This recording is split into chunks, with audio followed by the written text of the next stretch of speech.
Hi, it's Miranda with Travelin Young, and today we're virtually traveling all the way to the Ozarks of Missouri to teach you guys how to make biscuits and gravy. I'm Joshua. Hi, I'm Miranda. Hi, I'm Maya. We're the Youngs. We've spent our lives traveling the world. And in 2018, we moved from Chicago, Illinois to Copenhagen, Denmark. Now we want to share with you how our new lives abroad Is keeping us young. keeping us young. are helping to keep us young. So here we are, it's Biscuits and Gravy Day. This is something that we have been wanting to make you guys for a while. This is something that my grandfather actually taught me how to make. I come from a long line of hillbillies, as we like to call ourselves. My family is actually from the Ozarks of Missouri, so way down south in kind of the middle part of America. And this is definitely some solid hillbilly food that we're gonna make for you today. So I'm gonna go through all the ingredients and then we'll show you how to put it together and then we'll cook it together. So I have my ingredients all laid out here, and I have 250 grams of all-purpose flour, 15 milliliters of baking powder, 15 milliliters of granulated sugar, and 5 milliliters of salt. 85 grams of very cold butter. This is really, really important. Make sure that your butter is really, really cold. Either put it in the fridge or even put it in the freezer. The freezer is actually better, as cold as possible. 177 milliliters of milk, and you want your milk to be really, really cold as well. You don't want anything to melt the butter. And I also have a box grater, which is I'm actually going to use with my butter, believe it or not. I have a pastry brush, a fork for cutting the butter in later, a spoon just to do some light mixing, and a biscuit cutter. If you don't have a biscuit cutter, which you probably don't because that's kind of an American thing, you can use any glass, honestly. Any glass that's about this size makes a perfect biscuit cutter. So that's what we're gonna do, and let's get started. So the first thing that we're gonna do is mix our dry ingredients. So I'm just gonna dump all this flour into this bowl, and then I'm gonna go ahead and dump all of these dry ingredients into here. And we'll give it a quick mix. And then we're gonna do something kind of crazy, which is grating the butter. Now there's a couple different ways you can add the butter in. You can, and we call this cutting it in. And so you can either put it into little tiny cubes and then use a fork and kind of mash it up that way. Or you can even just do this and take a cheese grater and literally just grate your butter in there. Now, the important thing here is that you do not want to overmix this. If you overmix this, you are not going to get a light and fluffy biscuit. So you just want to kind of cut this butter in with this fork a little bit more. And you want to do this until it's just kind of crumbly. And so now what we're going to do is we're gonna add in our 177 milliliters of milk. And just dump that right in. And give it a quick stir. I'll use my bigger spoon. And again, you don't wanna overwork this. It's gonna be sticky and a pretty wet dough to begin with, but we're gonna smash it out here in a moment. Now what we're gonna do is actually get our biscuit dough flattened out and ready to cut. A really important thing about this is you just wanna use your hands for this and very gently kind of pat the dough out. You don't wanna use a rolling pin because that's gonna make it way too tough. So you wanna be very careful when you're working with this dough. And what we're gonna do is we're gonna take some flour and we're gonna dust our board, just like this, real light. And then you're gonna scoop your dough out. It's gonna be really raggedy and it's gonna look terrible, but I promise it's gonna taste great. And again, you wanna work as quickly as possible and as gently as possible. You just wanna work this dough until it comes together and until you can get it patted out. And that's all you wanna do with it, because otherwise it's gonna get tough and it's not gonna taste good. So what we're gonna do is we're gonna pat this out. We're gonna fold it over once, turn it, fold it again, turn it, fold it again and do it a fourth time. Again, be real careful. If it gets a bit sticky on you, it's okay. Just pick it up and put a little bit more flour down if you need it. Don't worry if you get some on the bench. It's not a big deal. And then we're just gonna pat this out until it's about, for us crazy people who use the empirical system, about 1 inch. But for you guys, I think that's 2.5 centimeters. So then what you do is you take your glass and you take a little bit of flour and you can kind of dust the edge of your glass with the flour, and then you start cutting. And that is a perfect biscuit right there. And you just keep on going. And when you cut these, you want them to be as close to each other as possible. Again, just be real gentle with it. I'm trying to be gentle. My grandfather's probably looking down on me, telling me, "You're working it too hard." Okay, and here we go. I think that's enough. We could maybe do one more out of this one. It's okay if the biscuit dough's kind of not quite all together. It's rustic cooking. This is country cooking, so we're not here to get a Michelin star. So here's our biscuits. We've cleaned our bench off. I've gotten the biscuits onto a baking tray that has a baking paper on it. And one of the things that I like to do before I put my biscuits in the oven, you can do this afterwards too, but I just like to brush a little bit of this extra milk on top, and that helps them get a nice golden color.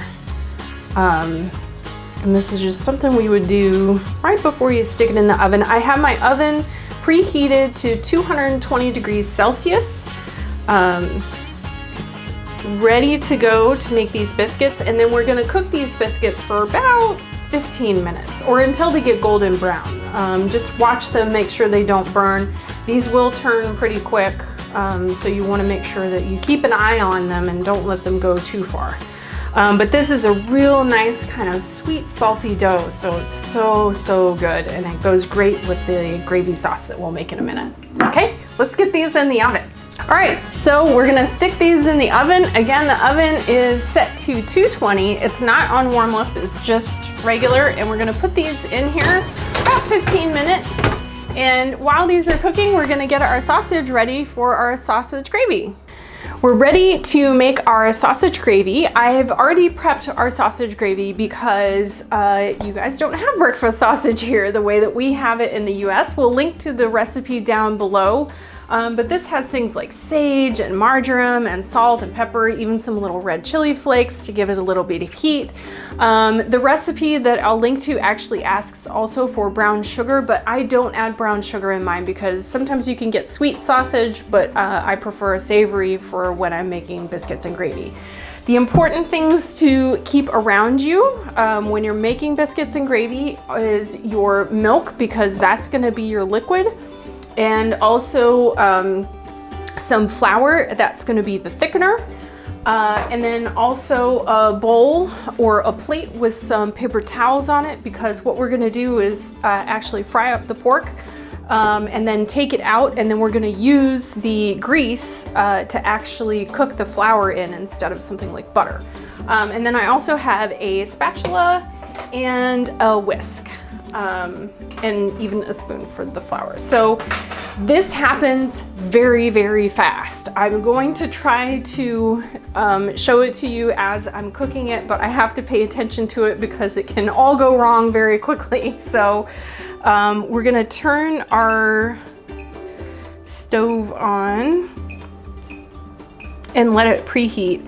And you wanna get it, you know, pretty good and hot. And while that's heating, I'll tell you a little bit about my grandfather who taught me how to make this. My grandfather was from the Boot Heel of Missouri, which is a very, very rural part of Missouri, quite poor. People didn't really have a lot, and so you just had your family really. And I would go out there, and my cousins, I had 3 cousins that lived up the hill from my grandparents, and we would go there every summer for about 6 weeks. And There was really no phone, there was no TV back then. We really just had my grandpa's neighbor's pond and his goats and the forest around us, and we went out and just played until the sun set. And then we would come in, and my grandfather and my grandmother as well would teach us all how to cook. And this is the kind of food that they would definitely teach us how to cook. We ate this all the time. This is definitely homegrown cooking for me. This cast iron skillet was my grandfather's. He left it for me when he passed away. I got to take one of his skillets. So this skillet is probably about 50 years old. And I even have on his old butcher's apron. So my grandfather was a butcher. He owned his own grocery store. And so I've got his apron on too. So I'm kind of calling the spirit of my grandfather to help me through this. So we're gonna see how hot our pan is. I think we need to heat it up a little bit more. You can use what meat you like for this. I prefer pork. I do like, you don't want to get a very lean ground of pork. You want to get one that's pretty fatty because you need the grease when you're cooking it. So we're just going to take this and crumble it in and hope that it starts cooking, and it is. This recipe makes way more sausage than you need. So I'm just gonna put in kind of what we need, and then you can freeze the rest, it's fine. You can just freeze it the way that it is. We're gonna fry this up first so that the sausage is done, and then you make basically a milk gravy from the sausage drippings, as we like to call them, and then you put the sausage back in. And you let it cook for a little bit longer, just until it's thickened. I have so many memories of sitting in or standing in my grandparents' kitchen with my grandfather just kind of standing next to me and telling me, what I need to do, and he would just kind of hover over me and tell me what to do. So all of this is done by sight. I learned a lot of cooking by sight, as opposed to using a recipe. You always use a recipe with baking because that's science basically, but when it comes to stuff like this, it's all about how it tastes and how it looks and how it feels. So my sausage is pretty much done. You don't want it to be like super brown, but you don't want it to be underdone either, because it's not going to cook too much more once I get it in here. And if you end up like me and don't have a very fatty mix like you thought you were going to have, like I should have had, I'm going to turn the heat down a little bit. You can just use a little bit of cooking oil. And so this you want to be real careful with. So we're going to put some cooking oil in there. We're gonna get a little bit of flour to put the flour in. And we're gonna cook our flour. So it's gonna end up kind of looking a little bit like this, and you're just gonna keep stirring it around. And then this is where you have to be real careful. You wanna take it off the heat, and then you wanna start adding your milk and very vigorously whisking while you're adding the milk, and you're gonna see that it's gonna be boiling. Add some more milk, and you just keep doing that until it's kind of thickened. It's hard to say what the consistency is. It's a little bit like a porridge maybe, or almost like a yogurt. You can see it's kind of a thick mixture here. And it really depends on how many people you have to serve. So if you're serving a whole lot of people, you cook up a whole bunch of sausage, and then you adjust your gravy accordingly. And this is one of those things that, if you can't afford sausage or something, we did this all the time, you just stretch it with the oil and the flour, and you just don't have quite as much sausage. So, but I think we're pretty good with this. This is looking Good, we're gonna let it thicken up a bit so you can see how it's getting, it can coat the bottom of the pan, and that's what we want to see. See how it's quite thick there. And that's exactly how we want it. And we're gonna put our sausage back in, and we're gonna stir that around. And this is where it turns into cat yak. It looks awful. It looks like your cat had a terrible night. It didn't digest something well, but this is so good on top of the biscuits, and it is just the best thing ever, and it reminds me of home. So we're gonna put this on the biscuits now.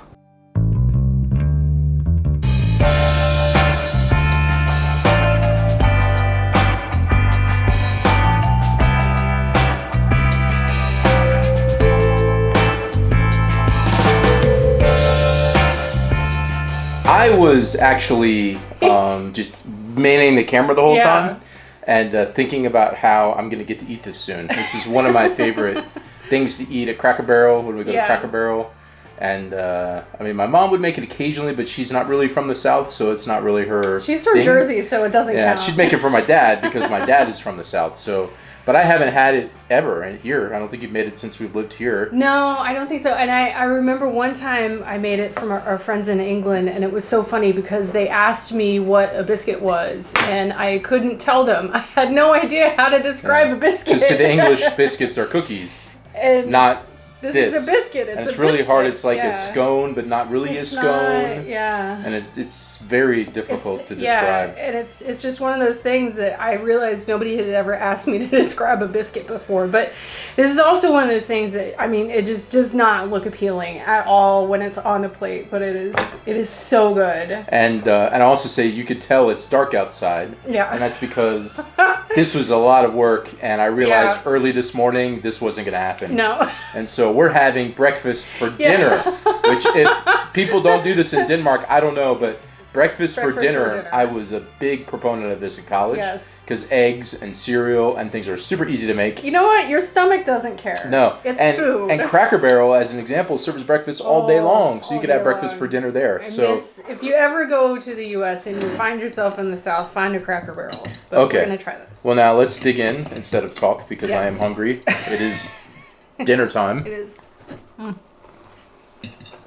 I think I got my gravy to sausage ratio off a little bit, but yeah, there's a few sausages in there. Yeah, and I realized that when I was cooking the gravy at the very end, I didn't show myself putting in any salt or pepper. That's usually one of the very last things that I do because the sausage itself has salt and pepper in it, so I try to be really careful, and that's like I have to like taste it a whole bunch of times to make sure I'm not overdoing it. It definitely tastes like home. It's so good.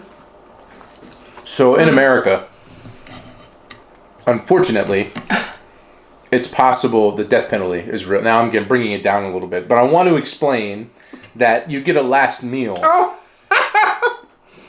When that happens, you get to request your last meal. Just be your last meal. And if I were in a last meal situation, I think this would be one of the things on my last meal. Probably this, probably chicken and waffles, a few other things. Definitely last meal quality. Do they bring you more than one dish? Oh, I think you can ask for like a ton of. I mean, at least in the movies when they bring them, they'll have like a buffet. I might just say, bring me a buffet from like Ponderosa or something.